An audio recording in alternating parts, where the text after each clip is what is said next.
오늘 주시는 하나님 말씀 에스겔 20장 10절에서 13절, 38절에서 44절까지 말씀입니다. 봉독하겠습니다.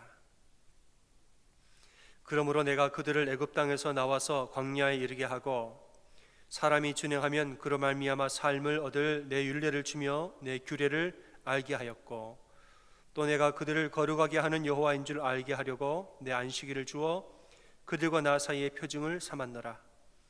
그러나 이스라엘 족속이 광야에서 내게 반역하여 사람이 준행하면 그로 말미암아 삶을 얻을 나의 율례를 준행하지 아니하며 나의 규례를 멸시하였고 나의 안식일을 크게 더럽혔으므로 내가 이르기를 내가 내 분노를 광야에서 그들에게 쏟아 멸하리라 하였으나, 너희 가운데에서 반역하는 자와 내게 범죄하는 자를 모두 제하여 버릴지라.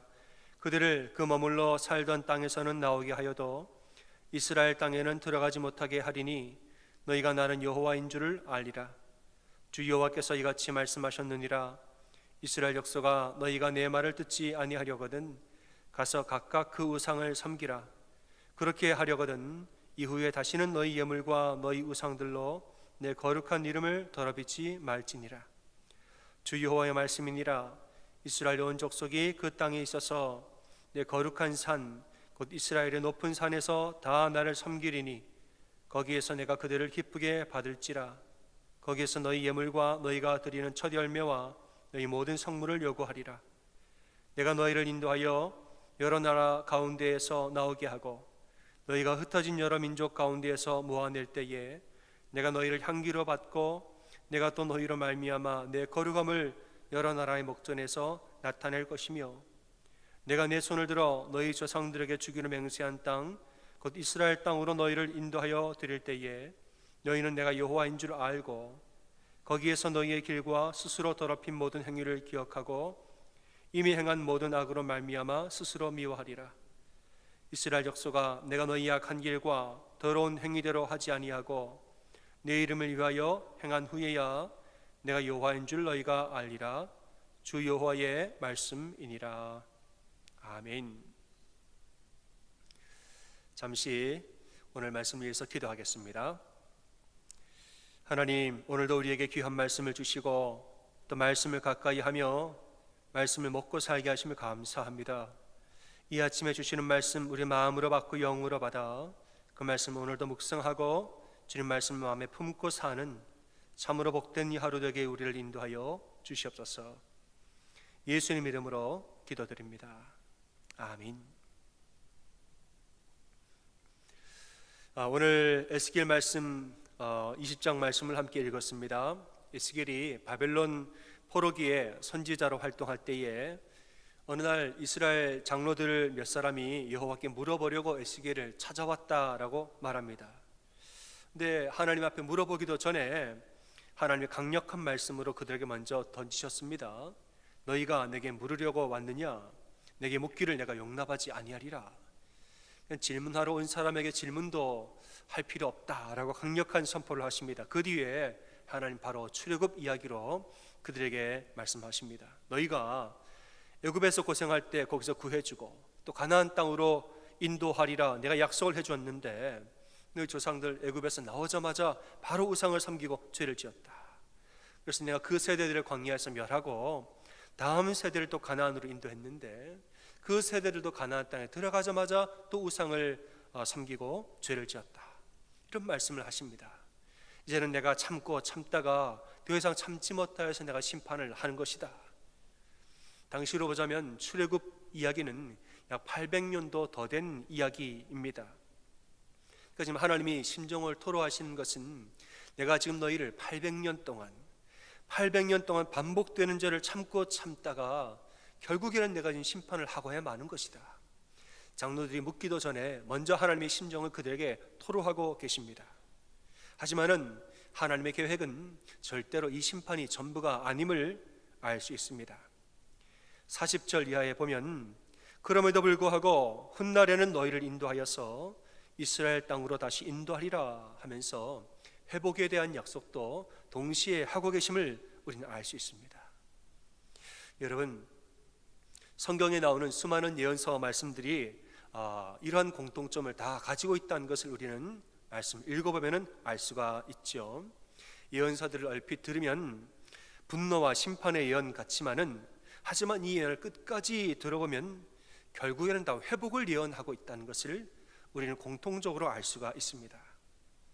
에스겔과 비슷한 시기에 에스겔은 바벨론에서, 또 예루살렘에서는 예레미야가 선지자로 활동을 했는데, 예레미야 29장에서도 동일한 심판을 선포하지요.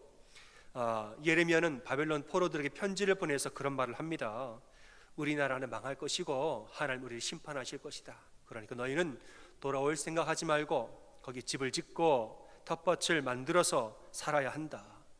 이런 말을 하는데, 그 뒤에 하지만은 70년이 지나면 다시 너희를 이곳으로 돌아오게 하리라, 이런 말씀도 하고, 그 뒤에 중요한 말씀을 덧붙입니다.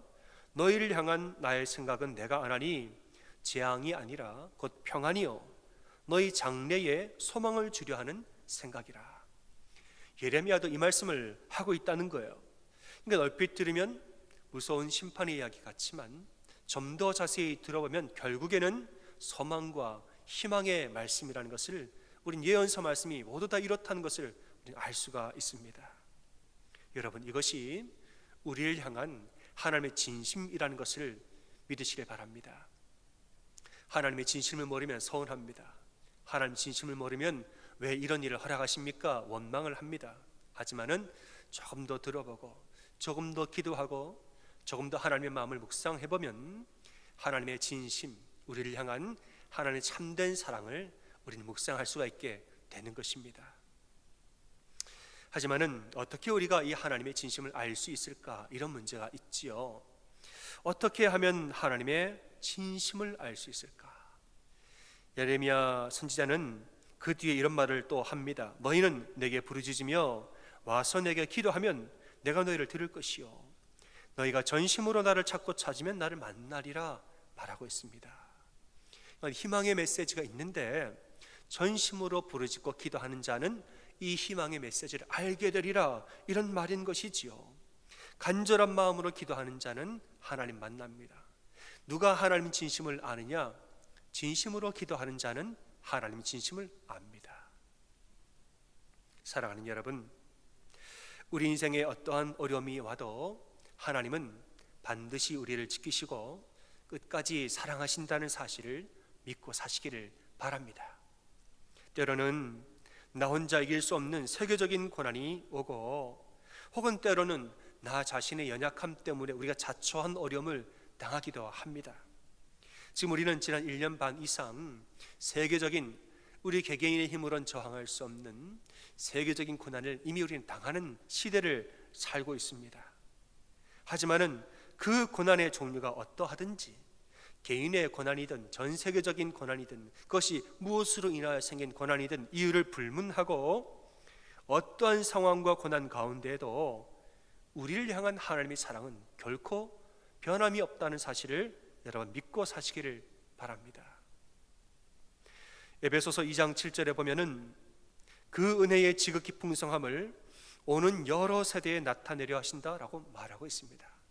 하나님의 은혜의 풍성한 것을 여러 세대에 걸쳐서 계속 말씀하실 것이다. 말하자면 세대가, 어떤 세대가 다가오고 어떻게 세대가 바뀔지라도, 전쟁의 세계가 오고 평화의 세계가 오며 팬데믹의 세대가 오며 그 이후의 세계가 올지라도, 이 세상은 수많은 세대를 거쳐 오지만은 하나님은 모든 세대를 통틀어서 어떠한 세대가 올지라도 우리 하나님의 은혜의 풍성함은 모든 사람에게 변함없이 나타날 것이다, 이렇게 말하고 있습니다. 어떤 사람들은 팬데믹 이후에 무슨 세상이 올 것인가, 우리는 무엇을 바꾸고 무엇을 변화해야 하는가, 많은 의견들이 있고 사람들 마음에 막연한 두려움이 있는 것도 사실인 것을 보게 됩니다. 하지만은 하나님을 믿는 우리는 어떠한 세대가 와도 하나님의 풍성한 은혜는 변함없이 나타내어질 것이라는 이 사실을 분명히 믿고 살아야 되는 것입니다. 여러분, 앞으로 어떤 시대, 앞으로 어떠한 세대가 와서 어떠한 세상이 바뀐다 할지라도 우리를 향한 하나님의 사랑은, 우리를 향한 하나님의 진심은 결코 변하지 않는다는 것을 꼭 믿으시기를 바랍니다. 사랑하는 여러분, 수많은 종류의 고난과 수많은 종류의 환난이 오더라도 하나님은 여전히 우리를 사랑하십니다. 때로는 어떠한 이유 때문에 혹은 우리 개인의 연약함 때문에 우리를 혼내시기도 하고 고난이 오기도 합니다마는, 하지만은 어떠한 경우에도 하나님의 진심은 우리를 사랑하신다는 바로 그 사실입니다. 그러니까 우리는 고난을 당할 때에 미리 낙담하거나 미리 좌절하지 말고 하나님 앞에 진심으로 기도하면서 하나님의 진심을 깨달아서 알아야 될 필요가 있습니다. 여러분, 특별히 오늘 이 하루를 사시면서 때를 얻든지 못 얻든지 우리 하나님의 이름을 계속 부르면서 사시기를 바랍니다. 여러분 각자의 처소에서 여러분이 당한 여러 가지 다양한 상황들 가운데에서도 계속 하나님을 부르짖고 진심으로 하나님께 기도하면서 하나님의 진심을 느끼고 또 누리고 그 사랑 안에서 승리하는 오늘 하루가 되시기를 주님의 이름으로 축원합니다. 아멘. 잠시 기도하겠습니다. 주님, 오늘 이 말씀을 통하여서 우리를 향한 하나님의 진심은 재앙이 아니라 평안이요 소망이라는 사실을 알게 하심을 감사합니다. 하나님, 광야의 시대가 와도 가난의 시대가 와도 심판의 시대가 오고 포로의 시대가 오고 회복의 시대가 올지라도 어떠한 세대가 새롭게 올지라도 우리를 향한 하나님의 진심 변함이 없으시며 우리를 소망과 선한 길로 인도하신 하나님의 계획에는 추호도 변함이 없다는 사실을 우리는 끝까지 믿고 하나님 의지하고 기도하며 살도록 도와주시옵소서. 특별히 오늘 하루도 때를 얻으나 못 얻으나 하나님의 사랑하는 아버지의 이름을 부르면서 그분 안에서 힘을 얻고 능력을 더디어 살 수 있도록 우리 사랑하는 모든 성도들의 삶과 심령들을 다 인도하여 주시옵소서. 예수님 이름으로 감사하며 간절히 기도합니다.